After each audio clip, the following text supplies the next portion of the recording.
Programa Tudo de Bom hoje trago para você uma pessoa especial, ele, o Dr. Kleber Veloso, que vem tratar sobre direito penal.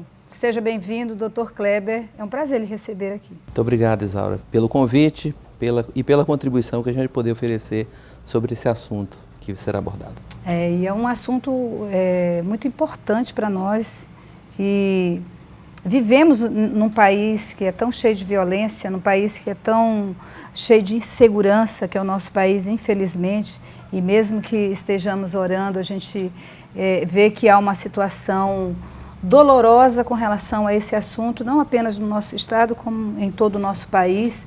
E o nosso assunto hoje é a menoridade penal.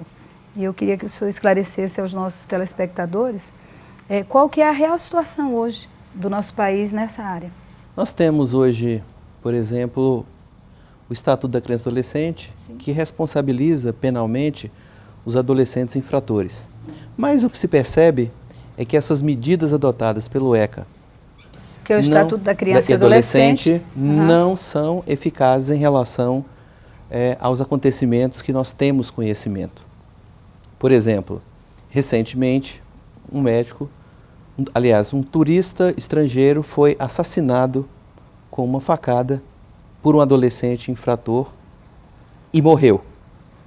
E enquanto, por exemplo, ele foi, evidentemente, responsabilizado do ponto de vista de responder por uma medida socioeducativa de internação e fica por isso mesmo. E o que é importante é que quando ele completa 18 anos, ele ingressa na maioridade dos 18 anos como se nada tivesse acontecido na sua vida passada. Ele é primário de bons antecedentes. Olha o absurdo da lei. É um fato escabroso, um fato que escandaliza, mas nem por isso ele deixa de ser verdadeiro. Não existe nenhuma ficha de antecedentes não, dele? Para o adolescente, não. Ele sempre, a hora que ele atingir 18 anos, ele vai ser, se ele vier a praticar um novo crime, ele vai ser um réu primário. E de bons antecedentes. E quanto, para a gente entender o que são essas medidas socioeducativas, eu acho que a gente precisa, aos nossos telespectadores, dizer, na realidade, com palavras objetivas, simples, o que significa isso? Por qual processo que eles passam? Tá. Instaura-se um processo penal, só que nos limites, não de um adulto, mas nos limites de um adolescente que pratica crime, com denúncia, com um processo regular. Só que as medidas socioeducativas, elas são extremamente brandas e generosas, e elas não conseguem atingir os objetivos. Quando um menor comete um determinado ato infracional, sim, porque só é crime quando ele completa 18 anos, quando ele pratica um ato infracional, a medida, qualquer que seja ele, latrocínio, estupro, homicídio, ele vai responder no máximo por 3 anos por uma medida socioeducativa. E ponto. Mas ele fica dentro de algum local ele fica exclusivo? Recluso? Ele fica recluso dentro de centros de convivência ou até mesmo as antigas FEBEMs que as recebem. Que hoje nós temos, eu acho que nem todos os estados, será que todos os estados nós temos hoje esse local para recolher esses adolescentes? Veja bem, atualmente eles são recebidos nas casas que fazem o tratamento psicológico desses adolescentes infratores, né? Só que o que acontece? Porque eles não são recuperados, então. Não, eles não então são, não existe nenhum trabalho de recuperação para eles. Até existe de psicólogo, mas é um trabalho que não surte efeito. Não surte efeito. Né? Eu costumo dizer que a realidade dos fatos é um argumento sem réplica, Isaura. Por quê?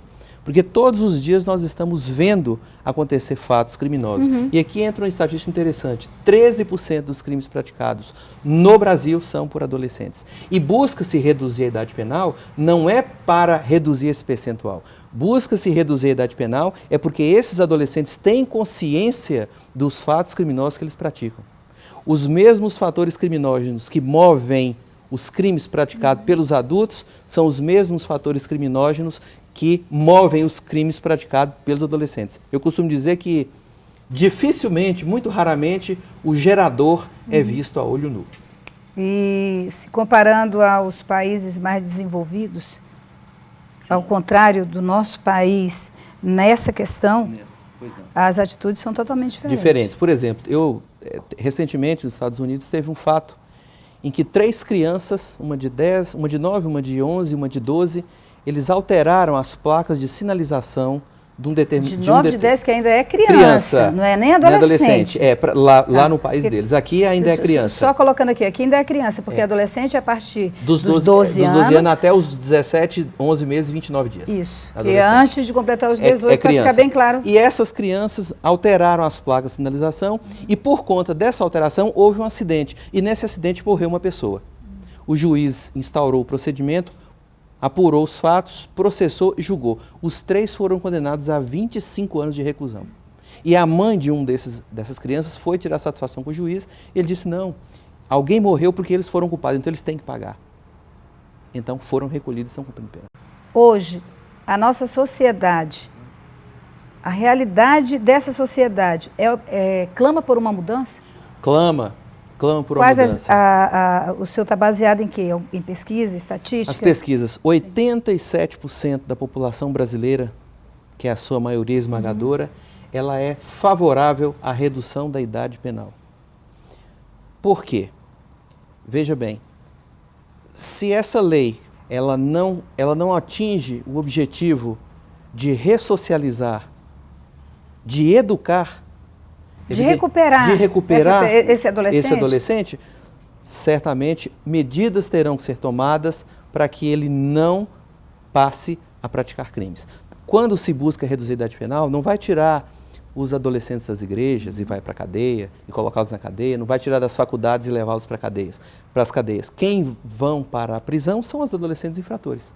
A gente fica tentando imaginar o porquê realmente da situação, se nós temos 80% da população querendo essa mudança, se nós temos os países mais desenvolvidos agindo de forma diferente, e se nós temos a convicção de que os nossos jovens não estão sendo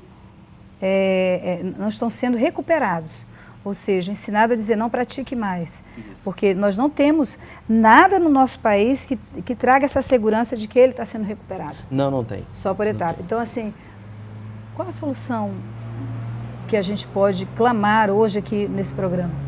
A primeira solução é orar. Sim, já estamos. Para os que acreditam em Deus. Amém. A primeira é orar. A segunda é conscientizar os nossos parlamentares que a redução da idade penal é uma medida que ela não é emocional, como defendem os que são contrários à redução da idade penal, mas uma posição extremamente racional. Por exemplo, por volta dos anos 1900, Alfred Adler, Jean Piaget, Henry Wallon e muitos outros com as teorias psicogenéticas, eles descobriram que as operações mais complexas da mente humana, ela ocorre por volta dos 12 ou 13 anos, inclusive as de delinquir. Então, passou essa fase aí, a pessoa já tem responsabilidade e já pode responder pelo ato que ela praticar. Ilícito. É forte. Gostaria que tu tivesse assim, mais tempo, queria ter mais tempo no meu programa, mas temos que encerrar. Eu quero deixar esse momento para que a nossa sociedade possa ser esclarecida de alguma forma, o porquê, a realidade do que nós estamos vivendo. E já quero agradecer a Deus pela sua vida, pelo senhor estar aqui, participar conosco. E é um prazer ter o senhor no nosso programa. Amém. Eu agradeço o convite, fico lisonjeado com a entrevista e certamente nós acreditamos que de alguma forma nós temos contribuído para o tema. Obrigada. Daqui a pouco eu trago uma palavra para o seu coração. Programa Tudo de Bom, com Isaura Cardoso. Oferecimento Batata Palha Slide, perfeita para a sua mesa. Quero trazer para você agora uma mensagem que está no livro de Provérbios, capítulo 22, a partir do versículo 4, que diz: para ser feliz nesta vida, você, mulher, você, homem, precisa ser humilde e obediente a Deus. Então, obedeça ao Deus Criador. Obedeça a Jesus Cristo, Filho de Deus, o nosso Salvador. E receba o Espírito Santo de Deus, que te consola e que te ensina a verdade de como obedecer e agradar ao nosso Deus. No versículo 5 diz assim: o homem que despreza a Deus anda por caminhos cheios de espinhos. Quem dá valor à sua própria vida se afasta desse tipo de caminho, de coisas erradas, de práticas erradas na vida. Tanto eu quanto você sabemos o que é certo e o que é errado. Quando nós erramos, nós sabemos que estamos errando. Quando nós cometemos o pecado, nós sabemos que vamos cometer o pecado. Então você tem a decisão de não pecar mais. Até porque você que recebeu a Jesus como Senhor e Salvador da sua vida, como o único Deus da sua vida, você já foi liberto lá na cruz do Calvário. Então você já é livre do pecado, você não é escravo dele. Mas o versículo 6 nos diz assim: ensine, ajude o seu filho a formar bons hábitos. Nós estamos falando aqui nessa matéria de hábitos errados, de jovens, de crianças, de adolescentes.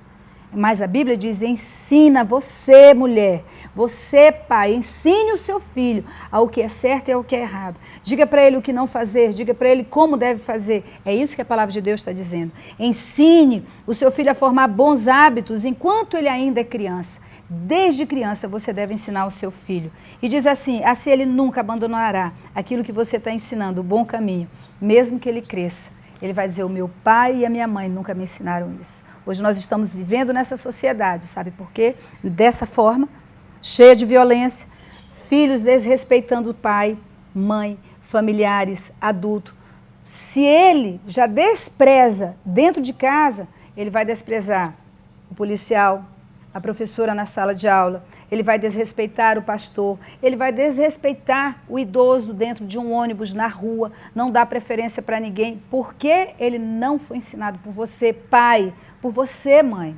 Por isso nós estamos vivendo, nesse momento, tanta violência praticada, filhos fazendo coisas absurdas contra os pais.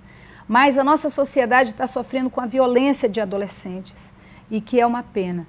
Por quê? Eu creio que, assim como eu fui criada pela minha mãe pela própria mãe dela, nós mulheres de uns anos para cá passamos uma grande transformação e passamos a responsabilidade da educação para as escolas, para as babás, para as avós que amam sem medida e muitas vezes para as pessoas que trabalham conosco.